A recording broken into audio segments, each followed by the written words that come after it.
আসসালামু আলাইকুম। আজকের ক্লাসে আমরা true false not given question type নিয়ে আলোচনা করব। একটা কোয়েশ্চেন স্টেটমেন্টে যদি আহ, যেমন এই স্টেটমেন্টটার সম্পর্কে যদি প্যাসেজে কোনো ইনফরমেশন দেওয়া থাকে, অর্থাৎ প্যাসেজে একটা বা দুইটা সেন্টেন্স এই স্টেটমেন্টের সাথে মিলে, তখন আমাদের বুঝতে হবে অ্যান্সারটা হবে ট্রু। অ্যান্সারটা হবে ট্রু। কিন্তু এই স্টেটমেন্টের সাথে যদি প্যাসেজের কোনো ইনফরমেশন না মিলে সেক্ষেত্রে আমাদের অ্যান্সারটা হবে ফলস। আর যদি প্যাসেজের সম্পর্কে জেনারেল ইনফরমেশন দেওয়া আছে, কিন্তু স্পেসিফিক ইনফরমেশন দেওয়া নেই, তখন সেটা বুঝতে হবে সেটা হচ্ছে নট গিভেন। এটা একটা সহজ উদাহরণ দিচ্ছি।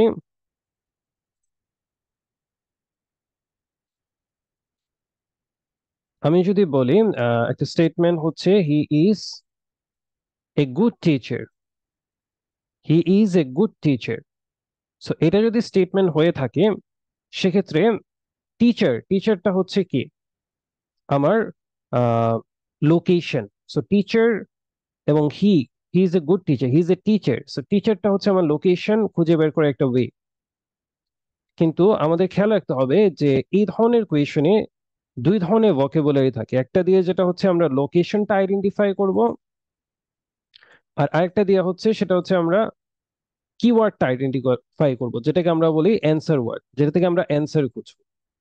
যে এখন প্যাসেজে যদি লেখা থাকে হি ইজ এ টিচার, তাহলে এটা কি হচ্ছে, এটা কি ট্রু না ফলস হবে? এটা নট গিভেন হবে। কেননা হচ্ছে এখানে টিচার ভালো না খারাপ সে সম্পর্কে কিছু লেখা নেই। কিন্তু যদি দেওয়া থাকে হি ইজ এ গুড টিচার, বুঝতে হবে এই স্টেটমেন্টে যদি প্যাসেজে দেওয়া থাকে বা প্যারাফ্রেজ করা থাকে, বুঝতে হবে কোয়েশ্চেনটা হবে ট্রু। যদি বলা থাকে হি is a bad teacher, which means এখানে স্টেটমেন্টে যে যে স্টেটমেন্ট দেওয়া আছে তার সাথে কন্ট্রাডিক্ট করছে, অর্থাৎ এখানে বৈষম্য, দুইটা একই ধরনের অ্যান্সার দিচ্ছে না, সেক্ষেত্রে বুঝতে হবে এটা ফলস হবে।